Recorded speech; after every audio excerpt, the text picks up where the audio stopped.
Parlons maintenant de la notion de versement complémentaire. Il arrive parfois que les versements effectués ne permettent pas de rembourser la dette au nombre exact de versements. Okay. Dans ce cas-là, le dernier versement, une fois le dernier effectué, il faut rajouter un autre versement qu'on appelle un versement complémentaire, afin de compléter le paiement de la totalité du crédit. Prenons le cas par exemple où le calcul de la mensualité vous donne 483,52 par mois.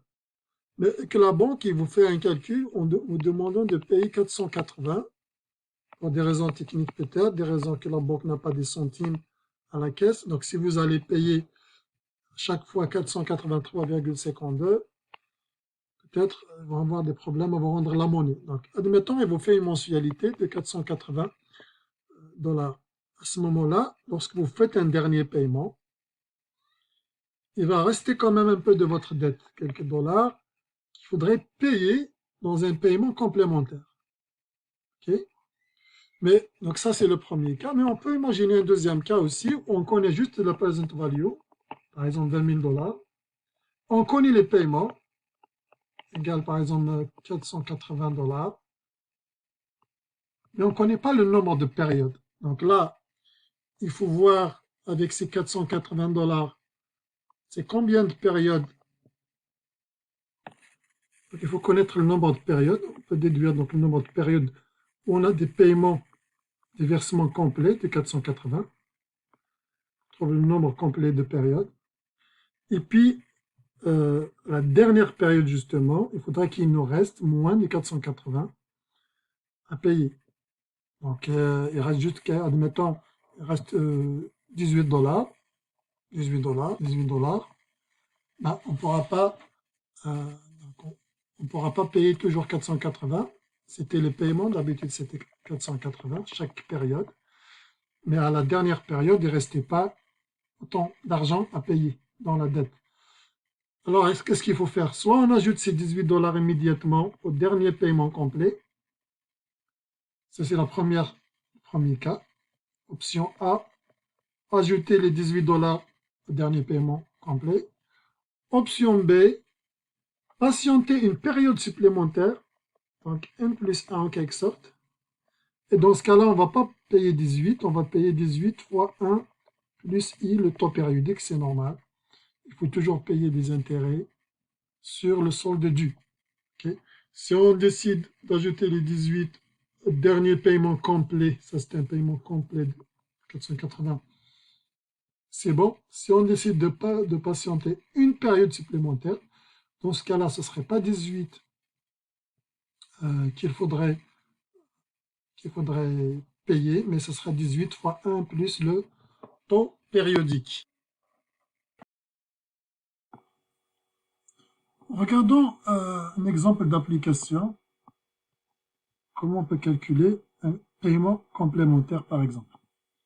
Truchia rembourse un prêt de 12 000 $ à l'aide de versements mensuels, donc ça c'est le mot-clé, de 485 $ par mois. Le taux est 4,7%, capitalisé 12 fois par année. Donc, capitalisation mensuelle, versement mensuel, on n'a pas besoin de convertir les taux. Très bien.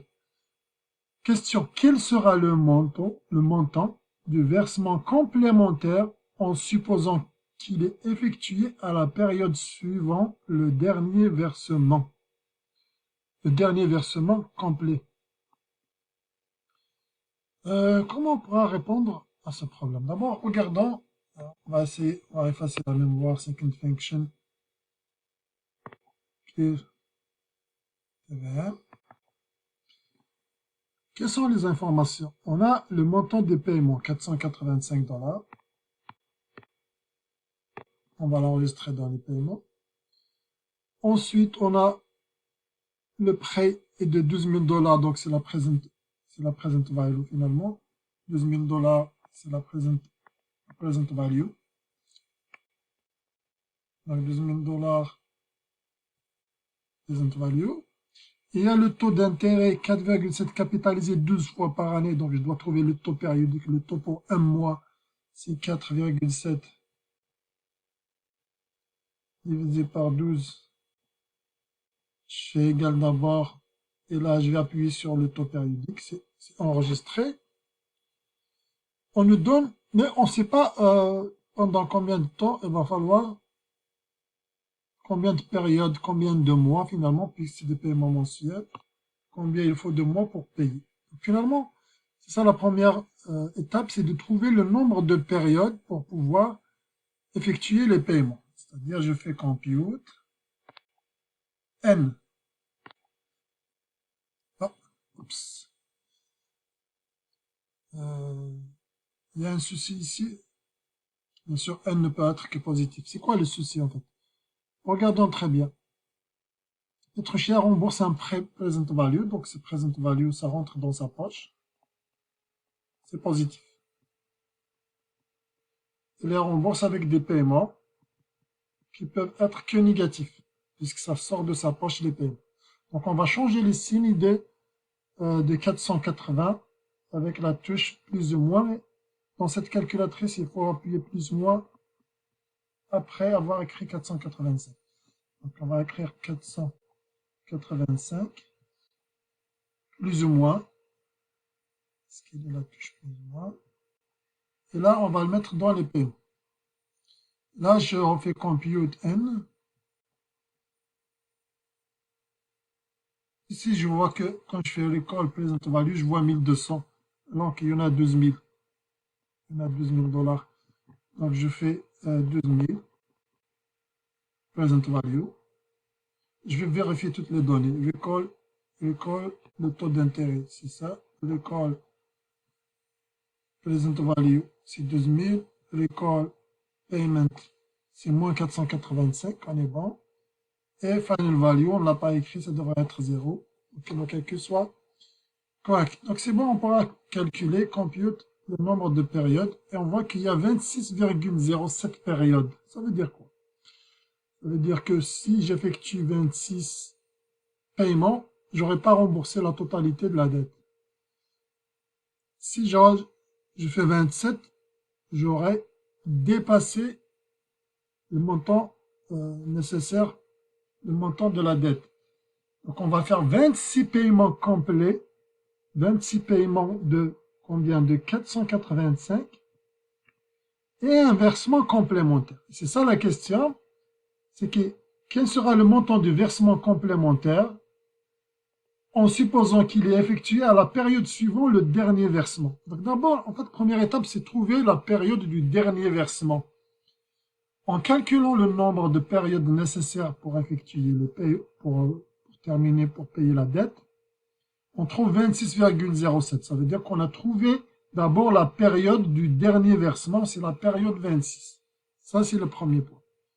Ensuite, on va voir comment on va continuer le numéro. Donc là, on voit 26,07. Ça veut dire que il faut donc déterminer la somme à la fin de la 26e période. Dans tous les cas, on a trouvé d'abord la période du dernier versement. Maintenant, le versement complémentaire, c'est ça qui est demandé, versement complémentaire. Donc, on doit voir d'abord combien il reste, combien de dettes reste-t-il à la 26e période. Quel est le solde quelle est la balance du compte à la 26e période. C'est ça qu'intervient la calculatrice.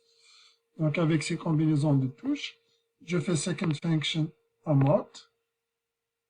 Je fais P1, c'est 26, enter. P2, c'est 26, enter. Et là, je peux naviguer pour voir la balance du compte. Donc, à la 26e période, il va rester 36,59 $ à peu près à payer. C'est ça qui va rester à payer à la... c'est ça qui va rester à payer dans le compte. Maintenant, si on le paye immédiatement, on l'ajoute juste au dernier paiement. Si on le paye immédiatement, c'est-à-dire pas immédiatement aujourd'hui, mais on l'ajoute au dernier versement complet, à la 26e période. Si on le payait directement, c'est-à-dire on devrait l'ajouter à 485 $, ce serait 485 plus 26,59. Mais c'est pas ça que demande le numéro. Il nous dit qu'on ne paye pas immédiatement, on va le payer la période suivante. Or, ces 36 vont générer des intérêts. Donc, on va le payer en quelque sorte à la 27e période, 27e mois.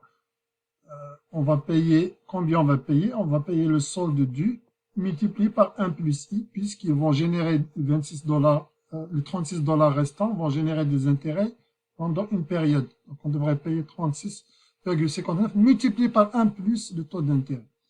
Si je veux le calculer avec la calculatrice financière, on voit que la balance est 36,59. Je peux faire directement me multiplier par, j'ouvre les parenthèses, 1 plus, je peux faire un recall, le taux d'intérêt de la calculatrice, sauf qu'il ne faut pas oublier dans la calculatrice, le pourcentage est par défaut. Donc, nous, on ne peut pas prendre 0,39, sinon ça serait 39%. On doit le diviser par 100 pour que ce soit considéré, parce que c'est nous qui faisons le calcul. Divisé par 100, je ferme ma parenthèse. Vous voyez, ça c'est équivalent, en fait, je n'ai pas fait encore égal, parce que là, la calculatrice m'a donné juste ce qu'il y a entre parenthèses, c'est-à-dire le 1 plus I. Le 1 plus I, c'est 1,0039, etc. Maintenant, je fais égal pour que ça fasse la multiplication. Parce que là, j'ai juste fermé la parenthèse, c'est ce que j'ai fait. Et là, on voit qu'on obtient 36,73 ou bien 74 centimes.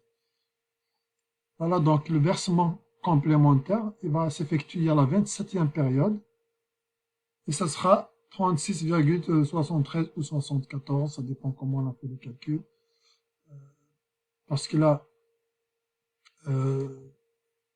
j'ai dit c'est 36,59, alors qu'on avait la balance, c'était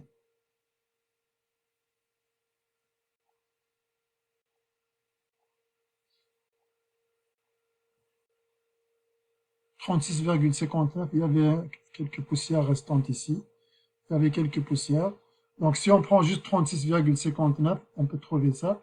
Sinon, on va trouver 74. On va trouver 36,74 centimes.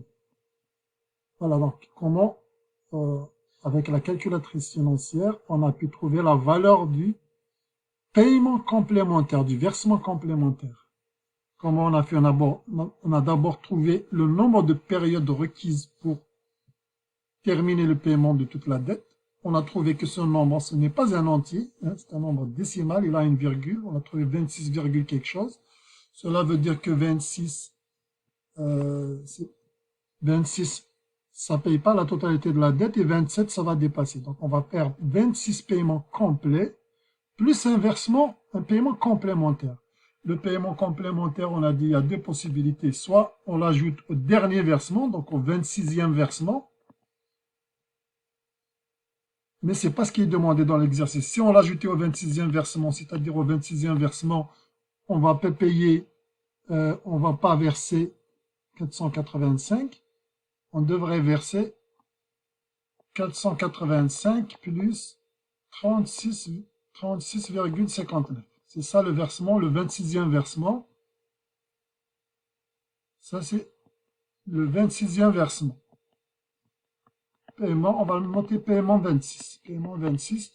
Si jamais on payait le versement complémentaire avec le dernier versement complet.